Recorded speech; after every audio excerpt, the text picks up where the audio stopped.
কেন কান্না করো?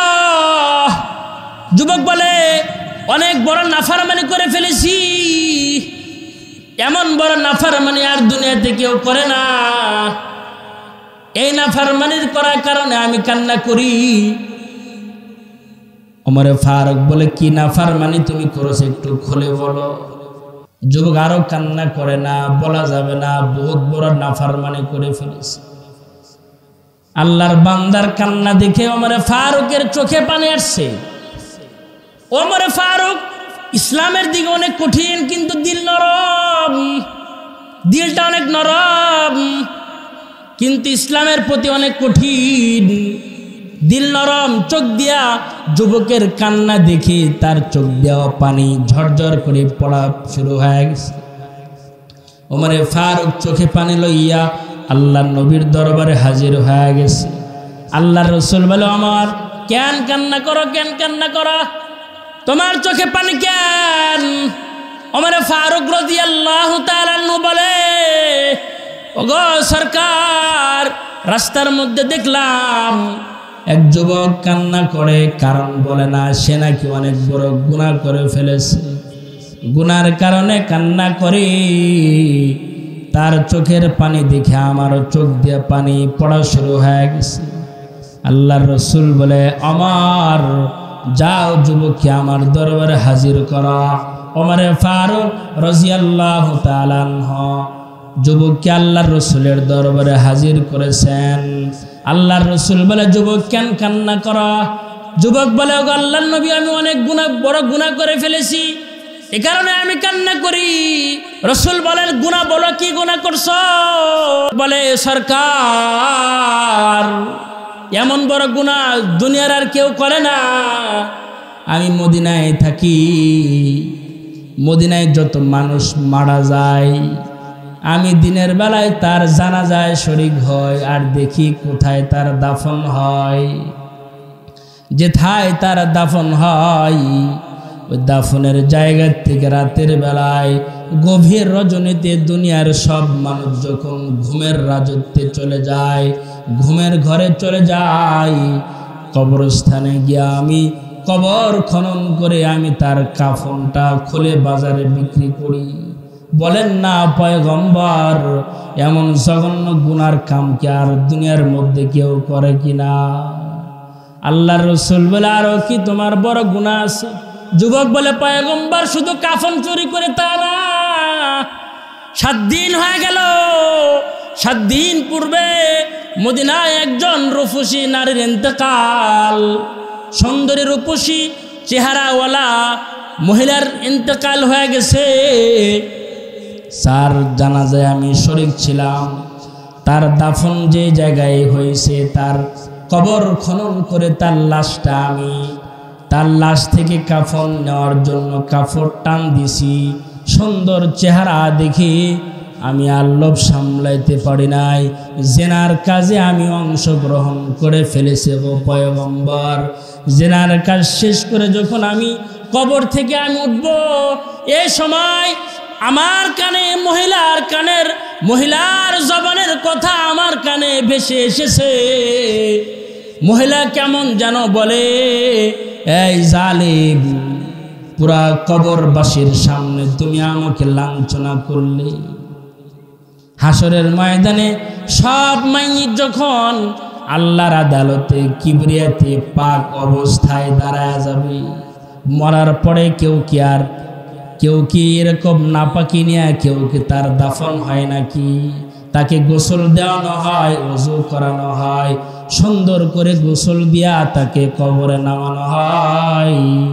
মহিলা এমন গায়েবী আওয়াজ এই যুবকের কানে এসেছি, এই জালেম, হাসরের ময়দানে সবাই পাক অবস্থায় আল্লাহ তাআলার সামনে দাঁড়ায় যাবি, আর আমি আল্লাহর সামনে নাপাক অবস্থায় দাঁড়ায় যাব। ও আল্লাহর নবী, মহিলার কথা আমার কলিজায় লাগছে। এই কথা শোনার পর থেকে আমার চোখের ঘুম হারাম হয়ে গেছে। ওগো নবী, আল্লাহ তাআলা কি আমার এমন গুনাহ মাফ করবি? এই নিকৃষ্ট গুনাহ কি আমার আল্লাহ মাফ করবে? আমার আল্লাহ রসুল বলে, হ্যাঁ ঠিকই তো, তুমি অনেক বড় খারাপ, বেশি বড় গুনাহ করে ফেলেছ। আশ্চর্য হয়ে গেছেন আল্লাহর নবী। আল্লাহর বান্দা চলে গেছে জঙ্গলে, জঙ্গলে গিয়া 40 দিন রোনাজারি করছে, আল্লাহর কাছে মাপ চাই, সেজদায় পড়ে কান্না করে, ও আল্লাহ মাফ করে দেন, ও আল্লাহ মাফ করে দেন। কান্না করেছে বাবা, এমন কান্না শুরু করছে। আল্লাহ তাআলা 40 দিন পরে হযরতে জিবরাইল আমিনকে নবীর কাছে পাঠায় দিয়েছে বাবা। হযরত জিবরাইল আমিন আল্লাহর নবীর দরবারে এসে বলে, গো সরকার, বলেন তো দুনিয়ার সৃষ্টিকর্তা কে? আল্লাহ রসুল বলে, আমারও সৃষ্টিকর্তা আল্লাহ, পুরা দুনিয়ার সৃষ্টিকর্তা আমার আল্লাহ একজন। হযরত জিবরাইল বলে, বলেন তো পয়গম্বর, রিজিক দেয় কে? রসুল বলেন, আমার রিজিক আমার আল্লাহ দেয়, পুরা দুনিয়ার মখলুকের রিজিক আমার আল্লাহ দেয়। হযরত জিবরাইল তৃতীয় প্রশ্ন করে, ও পয়গম্বর, বলেন তো ক্ষমা কি করবি? রিজিক দেয় আল্লাহ, সৃষ্টিকর্তা আল্লাহ, বলেন তো ক্ষমা করেনেওয়ালা কে? হযরত আল্লাহ রসুল বলে, আল্লাহ নবী পয়গম্বর বলেন, ক্ষমাকারী আমার আল্লাহ। জিবরাইল বলে, তাহলে তাকে এমন ভয় দেখায় জঙ্গলে পাঠালেন কেন? ওগো পয়গম্বর, আপনি নাফরমানকে খবর দেন, আল্লাহ তার জিন্দেগির সব গুনাহগুলো মাফ করে দিয়েছে, তার নাম জান্নাতি বান্দার খাতায় আল্লাহ পাক উঠায় দিয়েছে। সুবহানাল্লাহ। আরো জোরে বলেন। হয় নাই? আরো জোরে বলেন সুবহানাল্লাহ। তার জিন্দেগির সব গুনাহ মাফ করে দিয়েছি। আল্লাহ নবী সাহাবায়ে কেরামকে বলে, এই সাহাবীরা, যাও তাড়াতাড়ি আল্লাহর পেয়ারা বান্দাকে ডেকে আনো, সে আর গুনাহগার না, সে মাসুম হয়ে গেছে, আল্লাহর পছন্দের বান্দা হয়ে গেছে। ইমাম গাজালি রহমতুল্লাহ আলাইহি ভাবলেন যে নিজের আরামের জন্য আল্লাহর কোরআনকে সরানো ঠিক হবে না।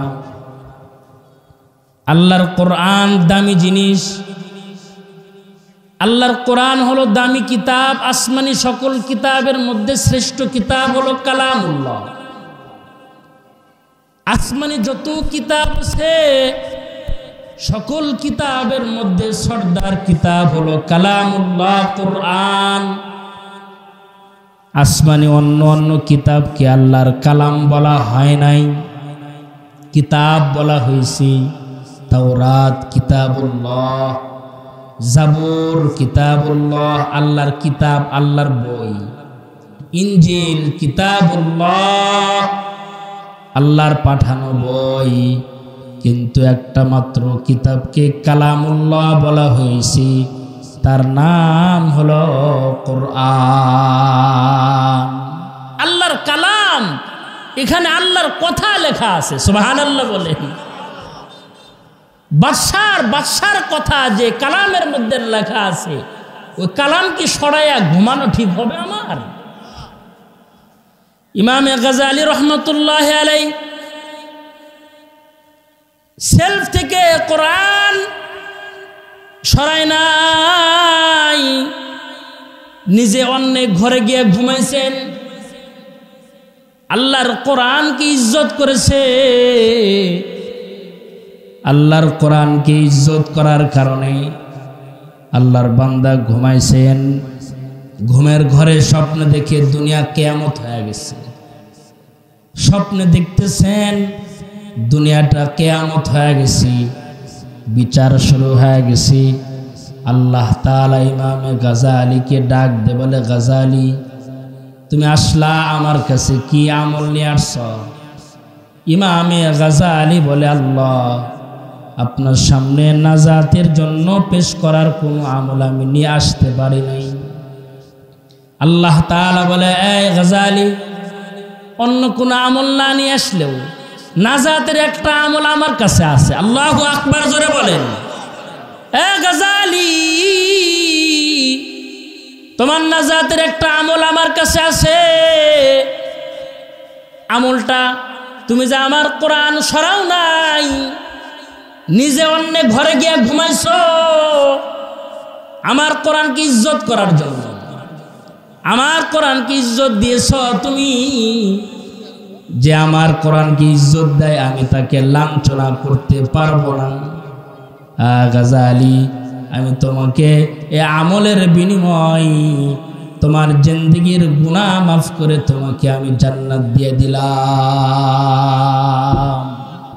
কোরআনকে ইজ্জত করার খাতিরে আমি তোমার জিন্দেগির গুনাহ মাফ করে জান্নাত দিয়ে দিলাম। স্বপ্ন দেখতেছেন? আল্লাহ ওনাকে জান্নাত দিয়েছেন এই আমলের কারণে। মোহতারাম হাজিরিন, যারা আমরা এখনো বাইরে আছি, এই কোরআনের মেলা আগামীকালকে বসবে, বলেন পাবেন না? বছরে একবার মসজিদ কমিটি আপনাদের খায়ের খাই হয়ে দিনই কিছু কথা কানে দিবার জন্য এই কোরআনের মেলা প্রতি বছরই বসানো হয়। যদি আসতে পারেন, বসতে পারেন, তাহলে কপাল ভালো, নাজাতের জড়িয়ে হয়ে যাবে হাসরের ময়দানে। মোহতারাম হাজিরিন, আমরা দুনিয়ার ভিতরে আছি, পুরা দুনিয়ার ভিতরে গুনার পরিবেশটা অনেক বেশি, নাকি বলেন? ইবাদতের তুলনায় গুনার পরিবেশ বেশি, ইবাদত কারণেওয়ালার তুলনায় গুনাহ কারণেওয়ালা বেশি, ঠিক কিনা জোরে আওয়াজে বলেন?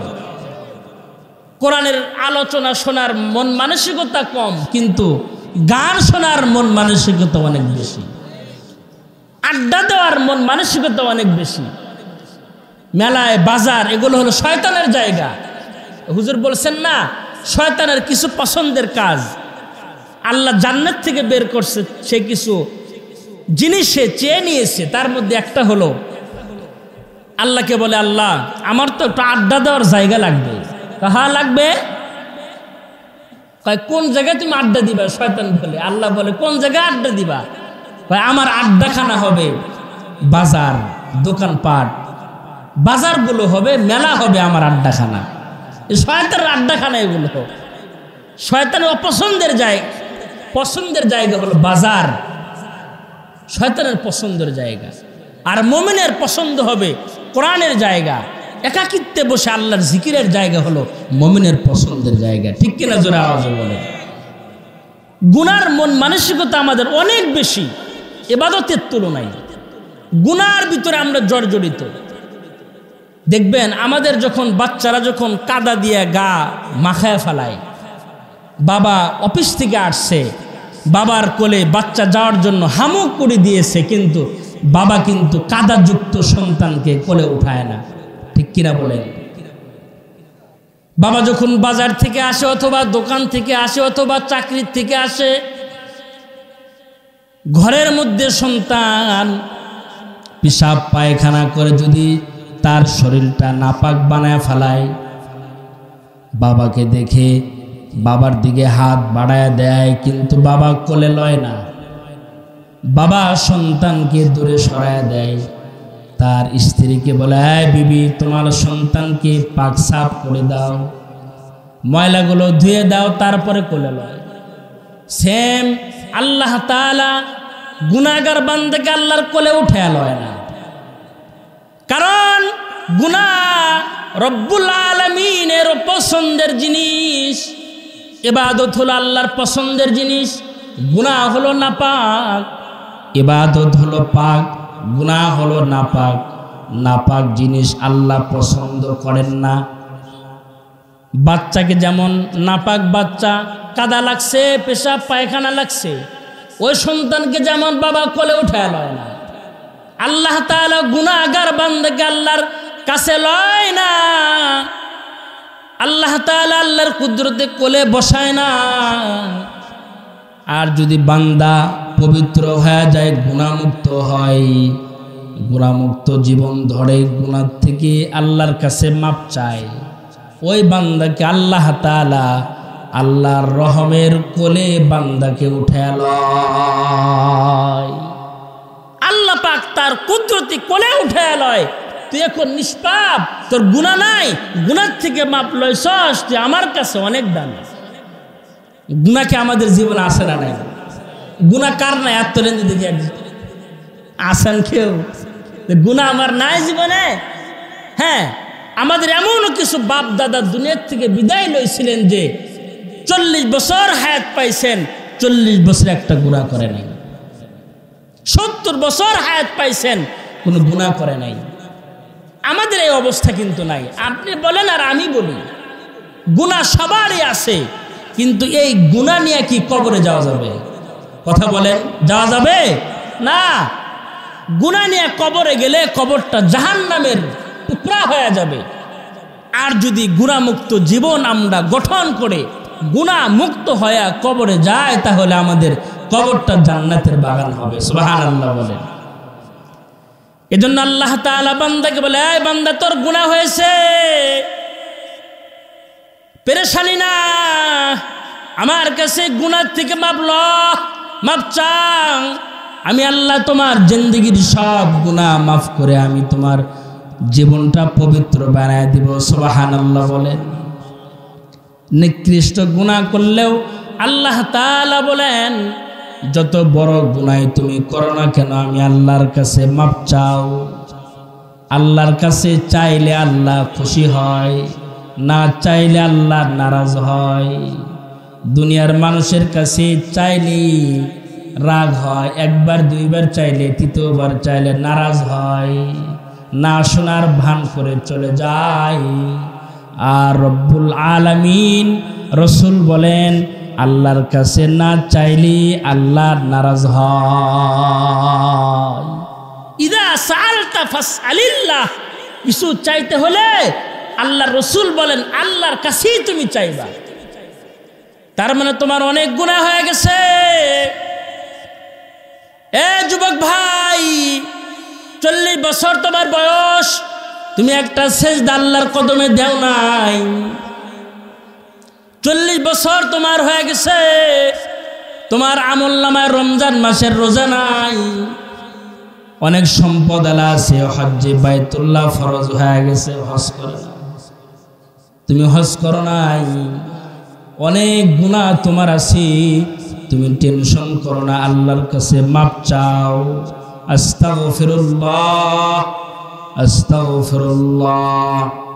তুমি যদি এতটুকু তোমার দিল থেকে আল্লাহর কাছে বলতে পারো, রব্বুল আলামিন তোমার জিন্দেগীর সব গুনাহ মাফ করে তোমার নাম জান্নাতি বান্দার খাতায় উঠে দিবি।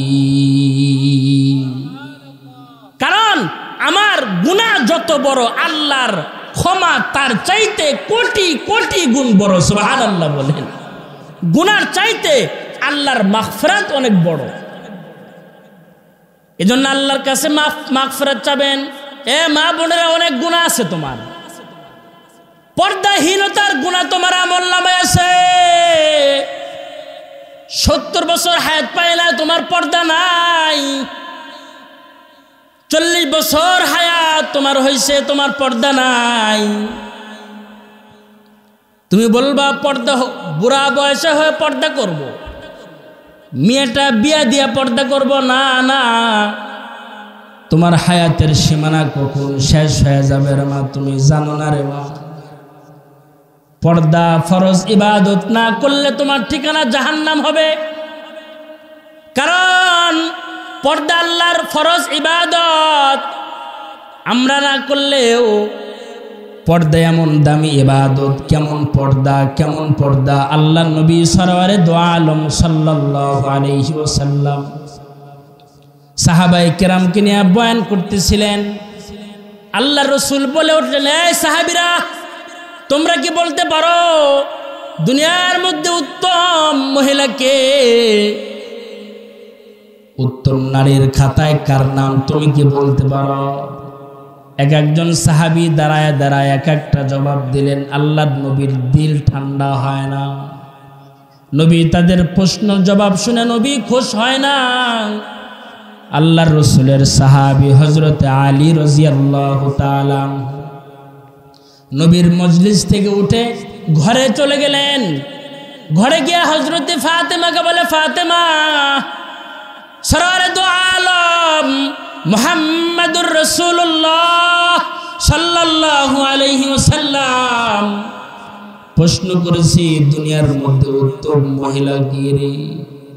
আমরা কেউ নবীর দিল ঠান্ডা হয় এমন উত্তর আমরা দিতে পারি নাই। ও ফাতেমা, তুমি কি জানো দুনিয়ার মধ্যে উত্তম মহিলা কি? হযরতে ফাতেমা বলে, স্বামীহি, দুনিয়ার মধ্যে উত্তম নারীর খাতায় তার নাম যে নারীকে দুনিয়ার কোনো পর পুরুষ তাকায়া দেখতে পারে নাই, ওর নারীও দুনিয়ার কোনো পর পুরুষ তাকায়া দেখে নাই। ও নারীও কোনো পর পুরুষ দেখে নাই, ও নারীকেও কোনো পর পুরুষ দেখতে পায় নাই। সে হলো দুনিয়ার মধ্যে উত্তম নারীর খাতায় তার নাম। হযরতে আলী রাদিয়াল্লাহু তাআলা আনহু উত্তর শুনে আল্লাহ রসুলের দরবার হাজির। আল্লাহ রসুলকে বলে, ও আল্লাহর নবী, আপনি যে প্রশ্ন করেছিলেন ওই প্রশ্নের জবাব আমার কাছে আছে। আল্লাহ রসুল বলে, আলী বলতে পারবানি দুনিয়ার মধ্যে উত্তম নারী কে? হযরত আলী বলে, ওগো সরকার, ওগো সরদার, দুনিয়ার মধ্যে উত্তম নারী সে যে নারীকে দুনিয়ার কোনো পর পুরুষ দেখে নাই, যে ওই নারীও কোনো পর পুরুষ দেখে নাই, ও নারীকেও কোনো পর পুরুষ তাকায়া দেখতে পায় নাই, সে হলো দুনিয়ার মধ্যে উত্তম নারী। আল্লাহর রসুল জবাব শুনে বলে, সাদাকাতা ইয়া আলী, সত্য বলেছ, তোমার জবাব সঠিক হয়েছে গো আলী। এবার আল্লাহ রসুল বলে, আলী, তুমি যে জবাবটা দিলাই তোমার জবাব না, অন্য কেউ শিখিয়ে দিছে তোমারে। কারণ তুমি তো এখানেই ছিলে, উত্তর দিতে পারলে না, হঠাৎ করে বাহির থেকে ঘুরে এসে জবাবটা শোনায় দিলে। উত্তর তোমার না, অন্য কারো। হযরত আলী বলে, ও আল্লাহর রসুল, এই জবাব আমার না, আলীর না, আপনার কন্যা ফাতেমা আমারে জবাবটা শিখাই দিয়েছে। ফাতেমা জবাব শিখাইছে। আল্লাহ রসুল বলেন, আলী, এই কারণেই তো ফাতেমা আমার দেহের একটা অংশ। ফাতেমা তো বিদাতু মিন্নি, ফাতেমা আমার দেহের একটা অংশ। ফাতেমার জবাব ঠিক আছে। কেমন পর্দার বিধান, কেমন! উত্তম নারী হলে এই সিফাত অর্জন করতে হবে। তার মানে আমার নাই, আমাকে আল্লাহর কাছে মাপ চাইতে হবে। ওগো আল্লাহ, আমি অনেক দিন যাবত পর্দা করে নাই, 40 বছর হায়াত পাইছি, পর্দা করে নাই। এই মা, 2 রাকাত সালাতুত তাওবা নামাজ পড়ো, আল্লাহর কাছে মাপ চাও। ও আল্লাহ, পর্দা করি নাই, পর্দার আমল আমার ছিল না গো আল্লাহ, আমি অনেক গুনাহ করে ফেলেছি, মাফ করে দাও আল্লাহ। আল্লাহর কাছে মাপ চাইলে ওই নারীর দাম আল্লাহর কাছে বাড়বি, সে নিষ্পাপ হয়ে যাবি। আল্লাহ রসুল বলে, আত্তাইবু মিনাদ দামবি কামাল্লা দামবালাহু, যে গুনাহ থেকে তওবাকারী সে এমন হয়ে যায় সে যেন কোনোদিন গুনাহ করে না। 70 বছর গুনাহ করছেন, গুনাহ হয়ে গেছে, আল্লাহর কাছে এখন মাফ চাবেন। আপনার আমলনামা এমন হবে যে মার পেট থেকে জন্মগ্রহণের পর যেমন তার কোনো গুনাহ থাকে না, নিষ্পাপ হয়ে যায়। মায়ার রসুল বলেন, গুনাহ থেকে তওবাকারী বান্দাও আল্লাহর কাছে মাসুম বাচ্চার মতো হয়ে যায়। সুবহানাল্লাহ। তার নাকি জিন্দেগিতে গুনাহই নাই, এমন হয়ে যায় গুনাহ থেকে মাপ চানেওয়ালা। এজন্য আল্লাহর কাছে মাপ চাইতে তো লজ্জা নাই আমাদের। আল্লাহর কাছে মাপ চাবেন। অনেক গুনাহ আমাদের আছে, আমাদের আমল নামায় গুনাহ আছে, বান্দার হক নষ্টের গুনাহ আছে, নামাজ তরকের গুনাহ আছে, রমজান মাসের রোজা না রাখার গুনাহ আছে। আল্লাহর কাছে মাপ চাবেন, দিল থেকে তওবা করবেন। কারণ তওবা নামক ইবাদত সকল রোগের মহা ঔষধ। হযরতে হাসান বসরি রহমাতুল্লাহি আলাইহির দরবারে কিছু লোক এসে বলল, হাসান, আমার সন্তান হয় না, একটু দোয়া করেন যে আল্লাহ যেন আমার একটা সন্তানের মালিক বানায়। যার ছেলে হয় না সে ছেলের জন্য দোয়া চায়। ওগো হাসান, আমার ছেলে সন্তান হয় না, একটু দোয়া করেন। ওগো হাসান, আমার কন্যা সন্তান হয় না, একটু দোয়া করেন। ওগো হাসান, ব্যবসায় বরকত নাই, ব্যবসার উন্নতি হয় না, একটু আল্লাহর কাছে দোয়া করেন। ওগো হাসান, কূপের পানি শুকায় গেছি, যে কূপের পানি দিয়ে শুধু আমি খাই তা না, পুরা মহল্লার মানুষ সে কূপের পানি থেকে উপকৃত হয়। কূপ শুকায় গেছি, আমল দেন, যে আমলের মাধ্যমে আল্লাহ পাক কূপের ঝর্ণা আবার জারি করে দিবি। হাসান বসরি বলেন, তোমরা সবাই ইস্তিগফার পড়ো, আস্তাগফিরুল্লাহ রাব্বি মিন কুল্লি যামবি ওয়া আতুবু ইলাইহি। সকলে পড়েন আস্তাগফিরুল্লাহ, আস্তাগফিরুল্লাহ। হাসান বসরি রহমাতুল্লাহি আলাইহি সবাইকে ইস্তিগফারের আমল দিয়ে দিলেন। তার খাদেম পাশে দাঁড়ানো আছে, হাসান বসরির খাদেম পাশে দাঁড়ানো। খাদেম বলে, উস্তাদ, এক একজন এক একটা সমস্যা আপনার কাছে বলেছে, সব রোগের ওষুধ আপনি একটাই দিয়ে দিলেন। সবাই, একজন বলল সন্তান হয় না, বললেন ইস্তিগফার পড়ো। কেউ বলল ব্যবসায় বরকত হয় না, আপনি বললেন ইস্তিগফার পড়ো। হাসান বসরি বলে, খাদিম, ইস্তিগফার এমন একটি মহা ঔষধের নাম যে গুনার কারণে বান্দার সকল দরজাগুলো আল্লাহ পাক বন্ধ করে দেয়। কেউ যদি ইস্তিগফার পড়ে, আল্লাহর কাছে মাপ চায়, রব্বুল আলামিন তার জিন্দেগির গুনাহ মাফ করে দেয়, তার ব্যবসা বাণিজ্যের মধ্যে আল্লাহ পাক বরকত দেয়। সন্তান হয় না, ইস্তিগফার পড়ো, আল্লাহ পাক সন্তানের মালিক বানাবে। সন্তান কথা শোনে না, ইস্তিগফার পড়েন, আল্লাহ পাক সন্তানকে আপনার বাধ্য বানায় দিবি। ইস্তিগফার অনেক দামি ইবাদত, আল্লাহর কাছে ক্ষমা চাওয়া অনেক দামি ইবাদত। যদি চাইতে পারেন তাহলে আপনার দাম আল্লাহর কাছে বাড়বে। বলবেন, হুজুর আমার জিন্দেগি তো অনেক বড় বড় গুনাহ আছে, এটাও কি আল্লাহ মাফ করে দিবে? হ্যাঁ, আপনার গুনাহ যত বড়, আল্লাহর ক্ষমা তার চাইতেন কোটি গুণ বড়, আল্লাহ তাও মাফ করে দিবেন। আল্লাহর রসুলের সাহাবী হযরতে ওমর ফারুক রাদিয়াল্লাহু তাআলা আনহু রাস্তা দিয়ে যাইতেছেন, দেখে এক যুবক রাস্তার উপরে বসে কান্না করে। ওমর ফারুক বলে, কিরে যুবক, কান্না কেন করো? নবীর যুগের ঘটনা। এ যুবক, কেন কান্না করো? যুবক বলে, অনেক বড় নাফরমানি করে ফেলেছি, এমন বড় নাফরমানি আর দুনিয়াতে কেউ করে না। এই নাফরমানির করার কারণে আমি কান্না করি। ওমর ফারুক বলে, কি নাফরমানি তুমি করেছো, একটু খুলে বলো। যুবক আরো কান্না করে, না বলা যাবে না, বহুত বড় নাফরমানি করে ফেলেছে। আল্লাহর বান্দার কান্না দেখে ওমর ফারুকের চোখে পানি আসছে। ওমর ফারুক ইসলামের দিকে অনেক কঠিন, কিন্তু দিল নরম, দিলটা অনেক নরম, কিন্তু ইসলামের প্রতি অনেক কঠিন, দিল নরম। চোখ দিয়া যুবকের কান্না দেখে তার চোখ দেওয়া পানি ঝরঝর করে পড়া শুরু হয়ে গেছে। ওমর ফারুক চোখে পানি লইয়া আল্লাহর নবীর দরবারে হাজির হয়ে গেছে। আল্লাহর রাসূল বলে, ওমর কেন কান্না করো, কেন কান্না করো, তোমার চোখে পানি কেন? ওমর ফারুক রাদিয়াল্লাহু তাআলা আনহু বলে, ওগো সরকার, রাস্তার মধ্যে দেখলাম এক যুবক কান্না করে, কারণ বলে না, সে নাকি অনেক বড় গুনাহ করে ফেলেছে, গুনার কারণে কান্না করে। তার চোখের পানি দেখে আমারও চোখ দিয়ে পানি পড়া শুরু হয়ে গেছে। আল্লাহর রাসূল বলে, ওমর যাও যুবককে আমার দরবারে হাজির করা। ওমর ফারুক রাদিয়াল্লাহু তাআলা আনহু যুবককে আল্লাহর রাসূলের দরবারে হাজির করেছেন। আল্লাহর রাসূল বলে, যুবক কেন কান্না করা?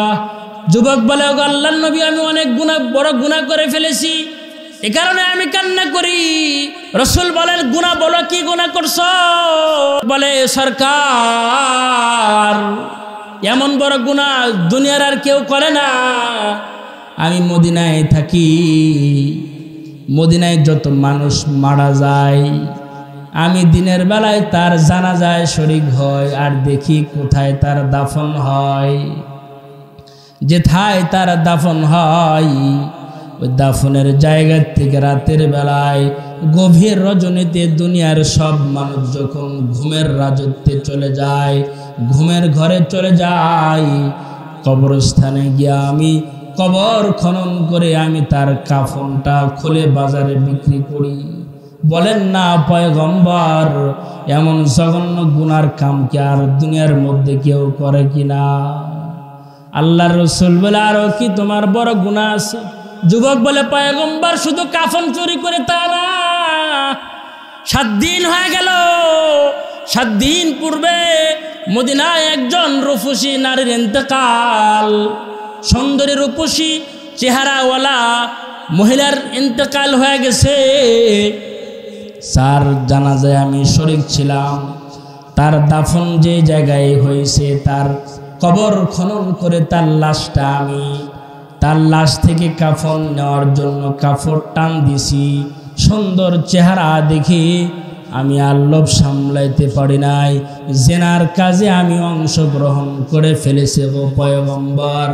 জেনার কাজ শেষ করে যখন আমি কবর থেকে আমি উঠব, এই সময় আমার কানে মহিলার জবানের কথা আমার কানে ভেসে এসেছে।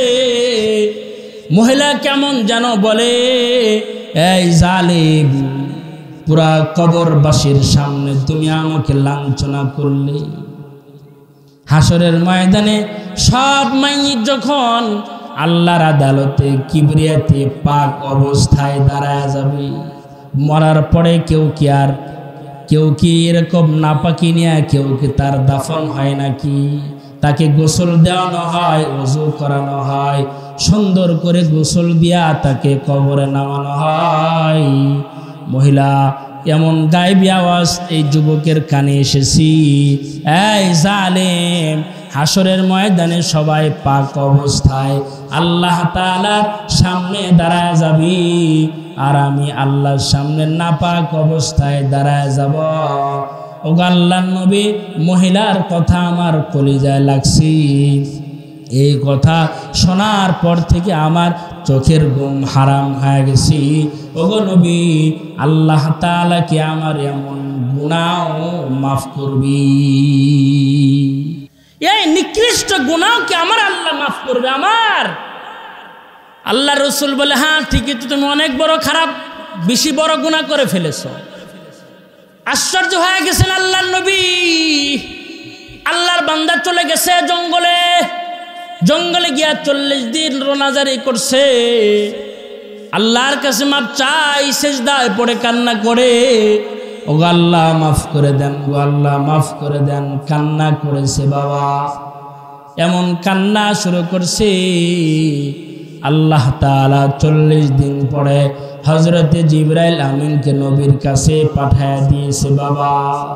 হযরত জিবরাইল আমিন আল্লাহর নবীর দরবারে এসে বলে, গো সরকার, বলেন তো দুনিয়ার সৃষ্টিকর্তা কে?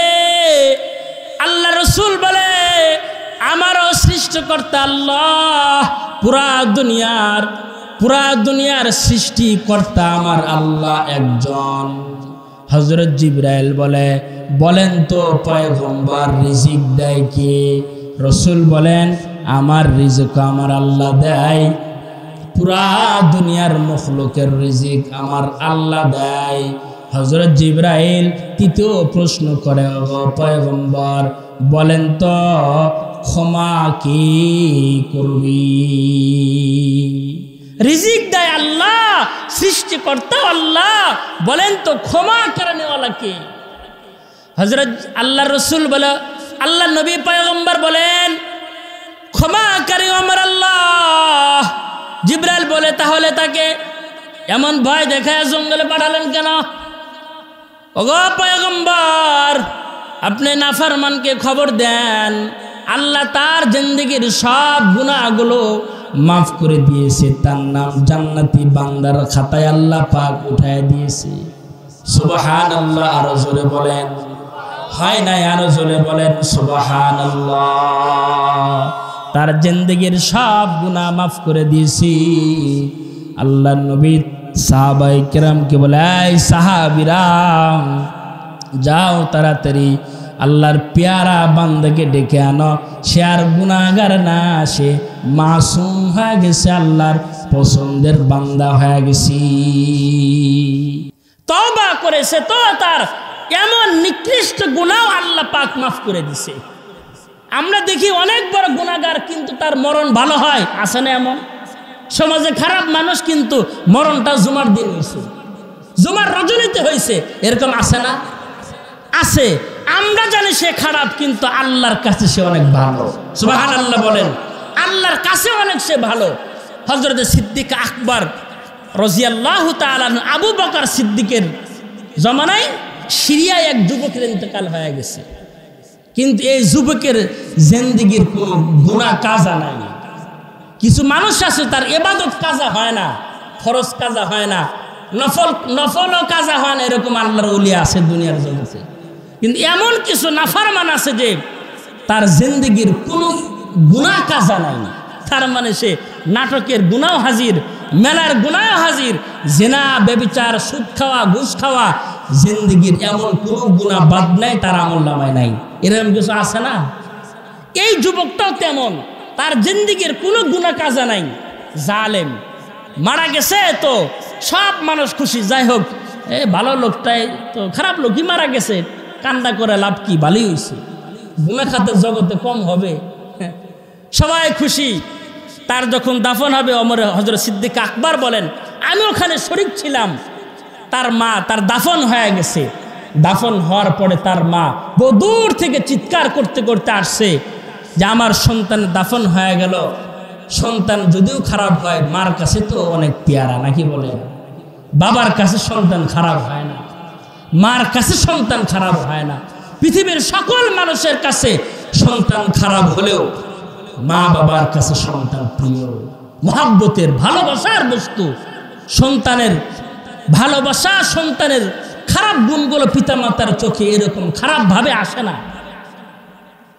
পিতামাতার কাছে অনেক প্রিয়।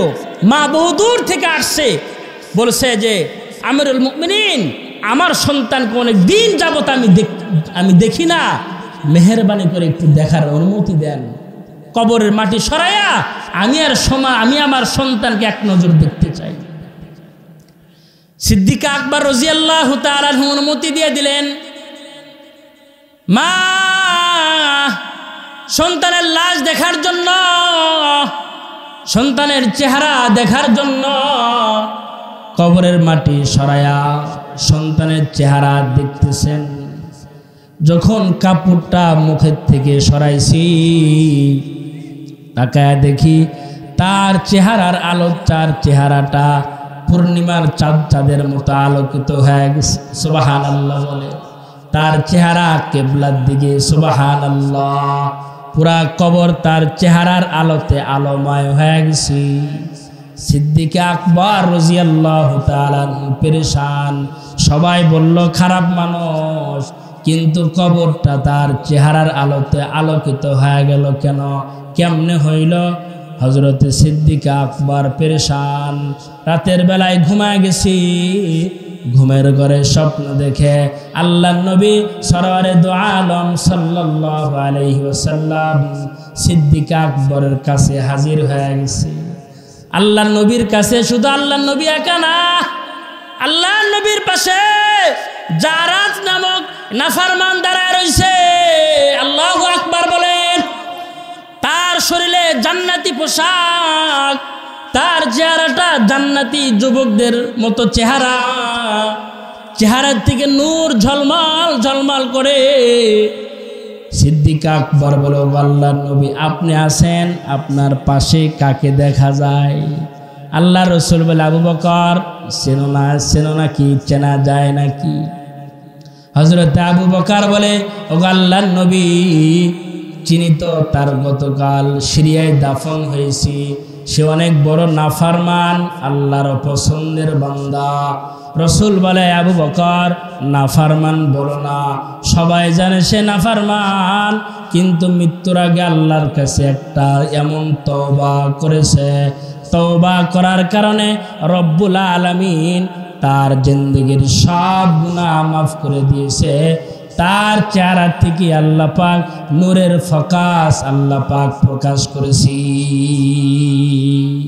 গুনাহ থেকে মাপ লইছে, আল্লাহ তার উপরে খুশি হয়ে গেছে, তার জিন্দেগির সব গুনাহ আল্লাহ মাফ করে দিয়েছে।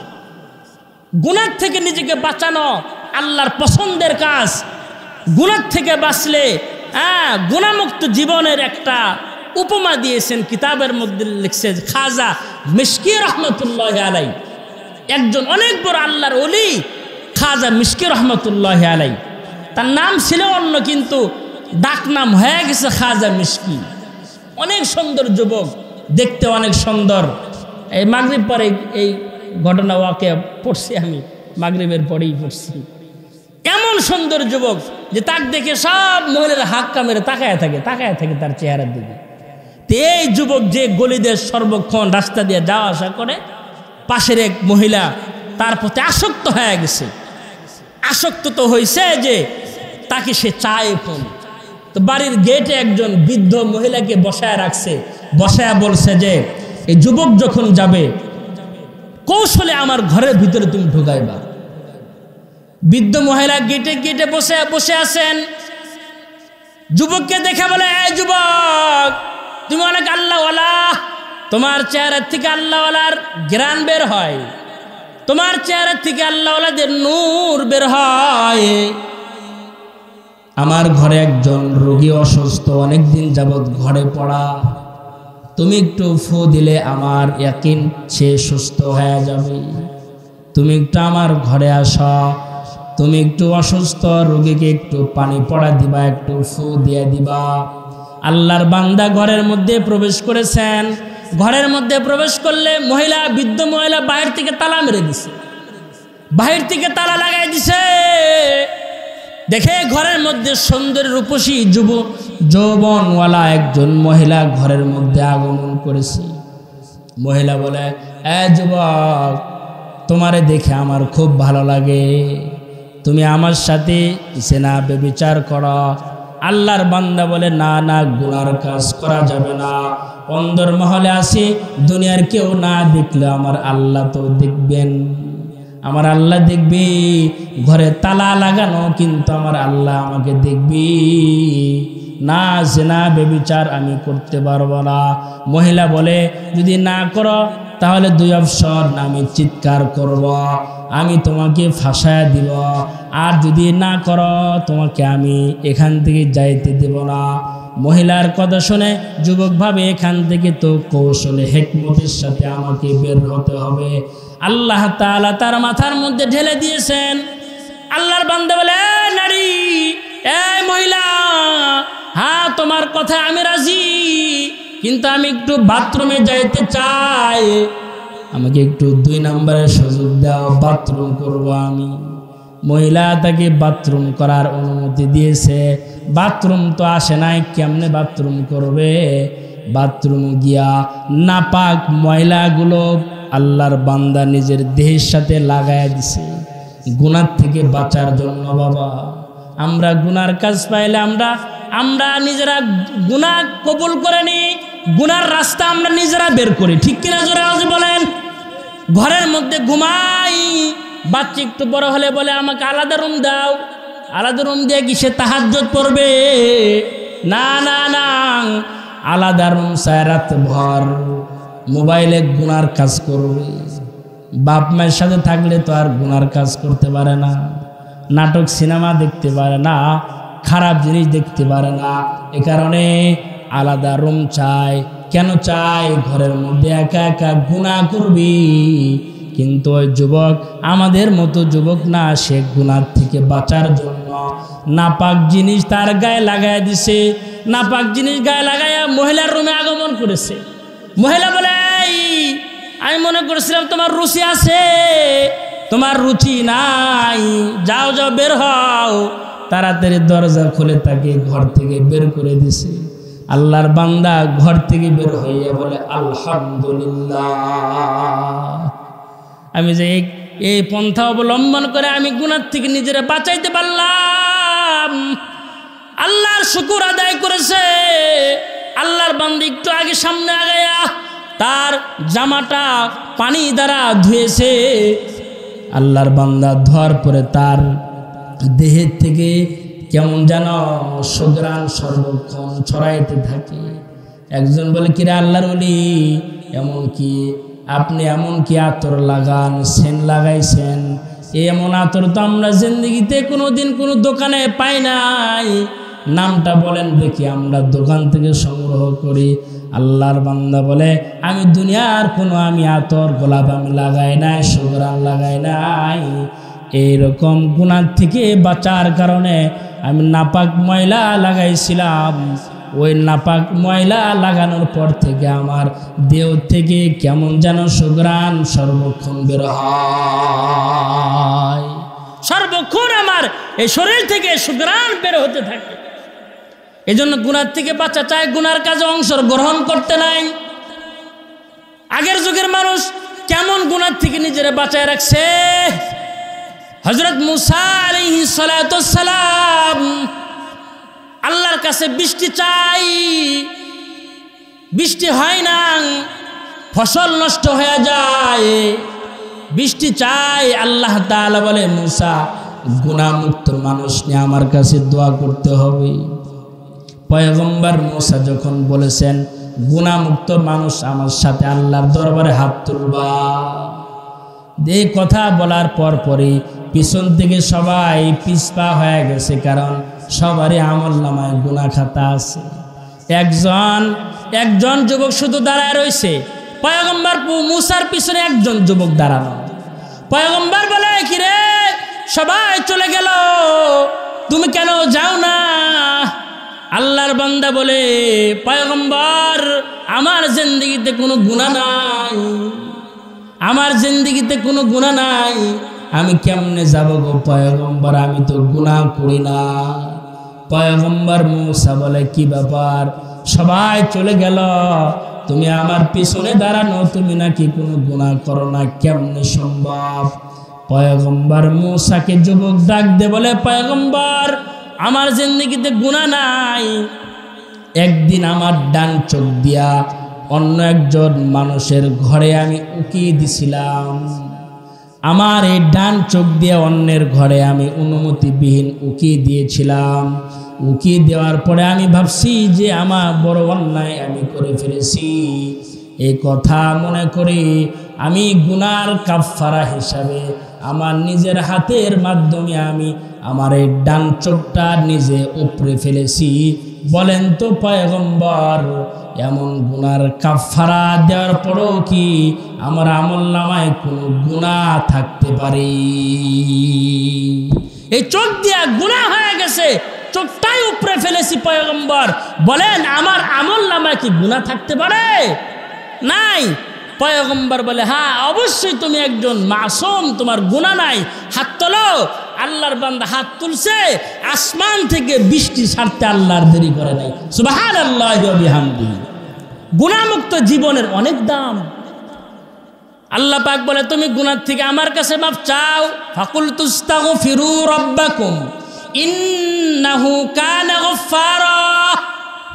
তুমি আমি আল্লাহর কাছে গুনাহ থেকে মাফ চাও, আমি তোমার জিন্দেগির সব গুনাহ মাফ করে দিব। শুধু গুনাহ মাফ করব না, তোমাকে আমি হারানো সম্পদ আমি তোমার কাছে ফিরিয়ে দিব। সন্তান হয় না, সন্তান দিব। তোমার ব্যবসায় বরকত হয় না, আমি আল্লাহ ব্যবসার বরকত দান করব। একটা আমলের কারণে, গুনাহ থেকে বাঁচার কারণে, গুনাহ থেকে আল্লাহর কাছে মাগফিরাত চাওয়ার কারণে। পয়গম্বর দাউদ আলাইহিস সালাতুস সালামের যুগে, পয়গম্বর দাউদ আলাইহিস সালাতুস সালামের যুগে এক মা এবং সন্তান, আল্লাহর আসমানি দস্তরখানে খাবার রেডি হয়, এই খাবার এই মা সন্তান খায়, 40 বছর যাবত খায়। ঘরে কোনো রান্না করার দরকার হয় না, পেঁয়াজ মরিচ কিনতে হয় না, তেল কিনতে হয় না, আসমানি রেডি খাবার 40 বছর পর্যন্ত খাইছে। সুবহানাল্লাহ বলেন। সুবহানাল্লাহ বলবেন না? মনে আমরা সবাই আসমানি খাবার খাই মনে হয় নাকি? আসমানি খাবার খাই আমরা? জোরে বলেন সুবহানাল্লাহ। সুবহানাল্লাহ বলে আল্লাহ খুশি হয়। নেতাক বলছেন আমার নেতার চরিত্র ফুলের মতো পবিত্র। নেতা কয় তুই আমার যোগ্য একজন কর্মী। কয় না তুই আমার গুণগান গাইছস। যদি আল্লাহর গুণগান গাইতে পারেন, আল্লাহকে যদি বলেন সুবহানাল্লাহ, আল্লাহ পবিত্র, আল্লাহ বলবে তুই আমারে পবিত্র বললি, তুই আমার বন্ধু, তুই নাফাক থাকবি কেমনে? তুইও পবিত্র, যা তোকে গুনাহ মাফ করে জান্নাত দিয়ে দিলাম। কারি তৈয়ব সাহেব রহমতুল্লাহ আলাইহি বলেন যে আল্লাহকে কেউ যদি পবিত্র বলে, আল্লাহ হাসরের ময়দানে বলবে তুই আমাকে পবিত্র বলছিলি না, তোরে আমি কেমনে না নাপাক বানাই, তোকে পবিত্র বানায় দিলাম। সুবহানাল্লাহ বলেন, তোকে পবিত্র বানায় দিলাম। এ কারণে তাসবিহাত যদি কখনো পড়তে হয় পড়বেন, আমলনামায় নেক জমা হবে। সুবহানাল্লাহ বলেন। একবার সুবহানাল্লাহ বলে জান্নাতে গাছ হয়, ওর শুনছেন না? এই পড়ছেন জান্নাতে গাছ আল্লাহ উঠাই দিছে একবার। তো এই মা ছেলে 40 বছর আসমানি খাবার খায়, দুনিয়ার কোনো খাবারের প্রয়োজন হয় না। কিন্তু ওই যুগে পয়গম্বর দাউদ আলাইহিস সালামের যুগে এক ব্যক্তি আছে, এলাকার বড় সম্ভ্রান্ত পরিবারের মানুষ, সে শুধু একজন গরু লালন পালন করে। গরু আমাদের সমাজে অনেক কুকুর লালন পালন করে, দেখছেন না? কুকুর নিজের বাচ্চারে দাঁড়া করে গাড়িতে দাঁড়া করে রাখছে, কুকুরকে কোলের ভিতরে রাখছে। বাচ্চার চাইতে কুকুরের মহব্বত বেশি। রসুল বলে যে ঘরে কুকুর থাকে সে ঘরে আল্লাহর রহমতের ফেরেশতা প্রবেশ করে না। কুকুরের লোম ছিল আল্লাহর রসুলের ঘরে। হযরত হাসান অথবা হুসাইন কুকুর ছাড়া ধরে ঘরের ভিতরে আনছিলেন, যে একটা লোম ঘরে পড়েছিল, হযরত জিবরাইল আমিন আসা বন্ধ করে দিছে। পয়গম্বর তার হাতে রুম পরিষ্কার করেন, কুকুরের লোম ঘরে আছে, কেমনে প্রবেশ করি? আর আমরা কুকুর নিয়ে ঘুমাই। কিছু কিছু মহিলা আছে কুকুর নিয়ে ঘুমায়, কুকুর নিয়ে হাঁটে, কুকুর নিয়ে শপিং মলে যায়। এত কুকুর প্রিয়, মানুষ পছন্দ হয় না, কুকুর পছন্দ করে। খবিস কোথাকার। তো ওই যুগের ওই লোকটা বনি ইসরাইল, ওই যুবক, ও আবার কুকুর না, ও গাভী লালন করে। গাভীর জন্য সুন্দর করে সোনা দিয়ে চিরুনি বানাইছে, গাভীর চুল আশ্রয় দেয়। এই গাভীকে লালন পালন করার জন্য দামি দামি শ্যাম্পু ব্যবহার করে, দামি দামি জিনিস ব্যবহার করে এই গরুকে লালন পালন করার জন্য। হঠাৎ করে ওই মা সন্তান যে আসমানি খাবার খায়, আসমান থেকে খাবার রেডি হয়ে জমিনে আসে, সন্তান একদিন বলে মা জান্নাতে খাবার আর ভাল লাগে না। কি খাবার মন চাইছে তোমার? কয় দুনিয়ার একটা গাভীর গোশত খাইতে মন চাইছে মা, আর আসমানি খাবার ভাল লাগে না, দুনিয়ার গাভীর গোশত খাবে। মা বলে সন্তান আল্লাহর কাছে মাপ চাও, জান্নাতের খাবারের থেকে তুমি নজর সরাইছো, আল্লাহর তোমার দুনিয়ার খাবার তোমার জন্য আল্লাহ বন্ধ করে দিবি। আল্লাহ তাআলা তোমার জন্য জান্নাত থেকে খাবার পৌঁছা দেয়, 3 বেলা তোমার জন্য আল্লাহ তাআলা জান্নাত থেকে খাবার রেডি করে তোমার কাছে পাঠায়। জান্নাতি খাবার পছন্দ হয় না, দুনিয়ার গাভীর গোশত তোমার খাইতে মন চাইছি। সন্তান মনে রাখো, আল্লাহর দরজা যদি বন্ধ হয়ে যায় তো দুনিয়ার দরজা আল্লাহ বন্ধ করে দিবি। সন্তান বলে মারে অন্যায় করে ফেলেছি, আর আসমান থেকে সকালবেলা আর আসমানি খাবার তার ঘরে আসে না, দুপুরের খাবার তার ঘরে আসে না, রাতের খাবার তার ঘরে আসে না। সন্তান বলে মা গো আমি একটু বাজারে যাই, কাজকর্ম করে আমি বাজার করে আনি, আমি বাজার করে আনলে তুমি রান্না করে দিবা। মা বলে সন্তান যার জন্য জান্নাতের খাবার বন্ধ হয়ে যায়, দুনিয়ার খাবার তার জন্য বন্ধ হয়ে যাবে, তার জন্য জান্নাতি খাবারও দুনিয়ার খাবারও তার জন্য বন্ধ হয়ে যাবে। কি করব মা? মা বলে সন্তান একটা আসমানের একটা মাত্র কাজ আছে, যে কাজের মাধ্যমে আল্লাহর আসমানের বন্ধ তালা তুমি খুলতে পারবা। সন্তান বলে কি আমল মা? মা বলে সন্তান রে আল্লাহর কাছে মাপ চাও, মসজিদে যাও, মসজিদের পিলারের সাথে তোমাকে বেঁধে ফেলো, কান্না করো, আল্লাহর কাছে মাপ চাও। রব্বুল আলামিন তোমাকে মাফ করে দিলে তুমি আসমানি খাবার তোমার ঘরে আসবি।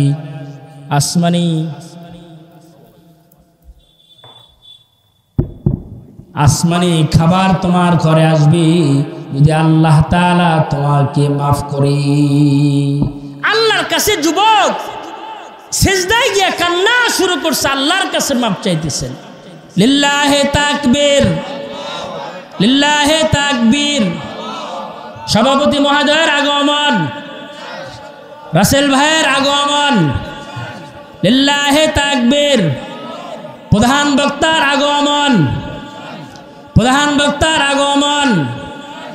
এলাকাবাসীর পক্ষ থেকে, মাহফিলের পক্ষ থেকে লিল্লাহে তাকবীর। শেষ করে দিই, হুজুর আসছে, বেশি লম্বা করার সুযোগ নাই। এখন বলে যে আল্লাহর কাছে মাপ চাও, আল্লাহর কাছে সন্তান মাপ চাওয়ার জন্য সিজদায় পড়ে গেছে। পয়গম্বর দাউদ আলাইহিস সালাতু ওয়াস সালামের যুগের ওয়াকিয়া। সন্তান তো কান্না করতেছে, ওই যে লোকটা গাভী লালন পালন করে, এই গাভী এসে মসজিদের দরজায় এসে কয়, এই যুবক, গাভী কথা কয়। সুবহানাল্লাহ বলেন। আল্লাহ পারে না? আল্লাহ যদি আপনার জিহ্বা দিয়ে কথা বলাইতে পারে, গাভীর জিহ্বা দিয়েও কথা বলাইতে পারেন যদি আল্লাহ চায়। গাভী বলে, ওগো আল্লাহর বান্দা, মাথা উঠা, মাথা উঠা, আল্লাহ তাআলা তোমার কাছে আমারে পাঠাইছে, আমি গাভী তোর জন্য হালাল, তাড়াতাড়ি বাড়িতে লয়ে যা, জবাই করে আল্লাহু আকবার বলে জবাই করে আমারে খাবি। গাভী নিজে বলে, আমি তোর জন্য হালাল, খেয়ে ফেল। আল্লাহর কাছে মাপ চাইছস, তওবা করেছিস, রব্বুল আলামিন তোমার তওবা কবুল করেছে। আল্লাহর বান্দা মাথা সিজদার থেকে মাথা উঠাইয়া গাভী বাড়িতে নিয়ে জবাই করে গোশত খায়, চামড়া ঝুলায় রাখছে। ওই বড়লোকের মাথা খারাপ, কিরা আমার আদরের গাভীটা কোথায় গেল রে?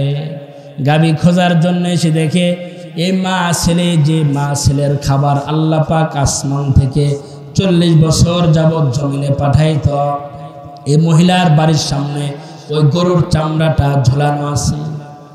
তাকে এই মা ছেলেকে ধরে ওই লবাবের বাড়ির সামনে হাজির করেছেন। কেন আমার গাভী তোমরা জবাই করে খেলে? তোমরা না আল্লাহর জান্নাতের খাবার প্রতিদিন 3 বেলা তোমরা খাইতে।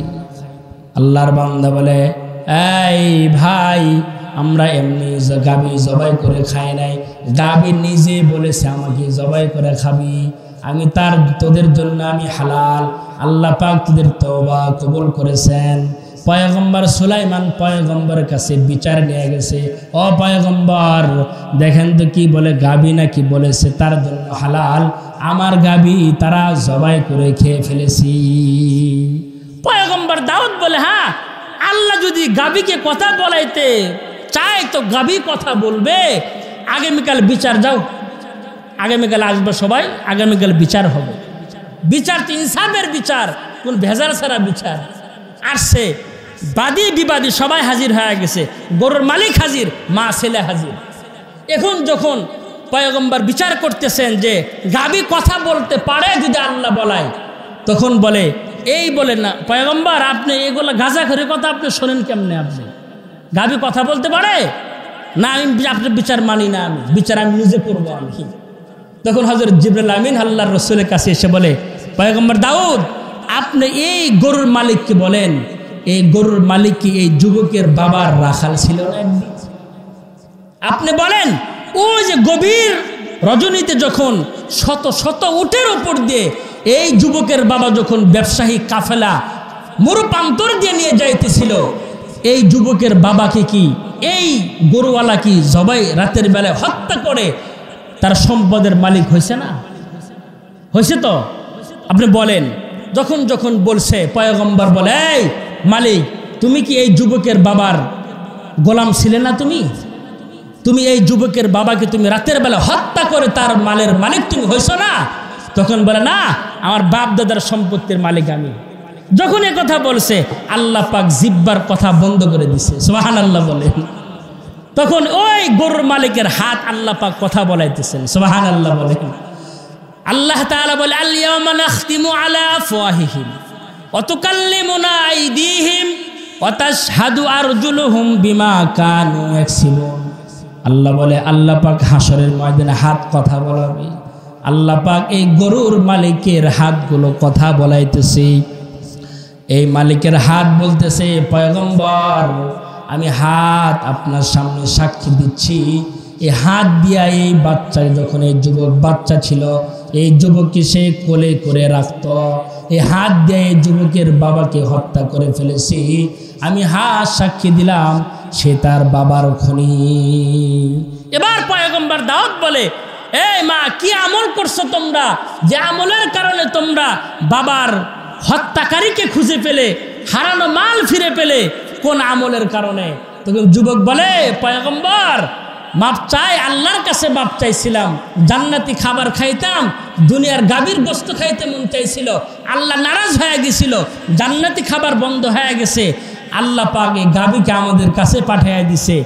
তওবার এই আমলের কারণে আমি আল্লাহর কাছে তওবা করেছিলাম, ইস্তেগফার করার কারণে আল্লাহ আমার হারানো সম্পদকে ফিরিয়ে দিয়েছে। সুবহানাল্লাহ বলেন। আমরা আজ থেকে একটা আমল করবো, ইস্তেগফার করবো তো ইনশাআল্লাহ। সকালে 100 বার পড়বেন, সন্ধ্যা 100 বার পড়বেন। কারণ কার কখন ইন্তেকাল হয় কেউ জানে না। কেউ কি জানে? আমি আজকের রাত আমার নাও যাইতে পারে। শুনতে পারেন যে গতকাল যে হুজুর বয়ান করে গেছে সকালে লাশ হয়ে গেছে। হতে পারে না? হতে পারে, আপনিও হতে পারেন, আমিও হতে পারি। কার কখন হায়াত শেষ হবে কেউ জানে না। হায়াত ফুরানোর পূর্বে আল্লাহর কাছে মাপ চাবেন, আল্লাহ পাক আপনার জিন্দেগির সব গুনাহ মাফ করে দিবে। আল্লাহ রসুল বলে, কুল্লু বনি আদমা খাত্তাউন ওয়া খায়রুল খাত্তাইন আত-তাওয়াবুন। সব বনি আদম কিছু না কিছু গুনাহ করে থাকে, কিন্তু গুনাহগারের মধ্যে উত্তম গুনাহগার হলো সে যে গুনাহ থেকে আল্লাহর কাছে মাগফিরাত চায়। আল্লাহ তাআলা আমাদের সকলকে যে কথাটুকু মুখতাসার আলোচনা আপনাদের খেদমতে করেছি, আল্লাহ সর্বপ্রথম আমাকে আপনাদের সবাইকে আমল করার তৌফিক দান করেন। ওয়া আখিরু দাওয়ানা আনিল হামদুলিল্লাহি রাব্বিল আলামিন। আসসালামু আলাইকুম ওয়া রাহমাতুল্লাহি ওয়া বারাকাতুহু।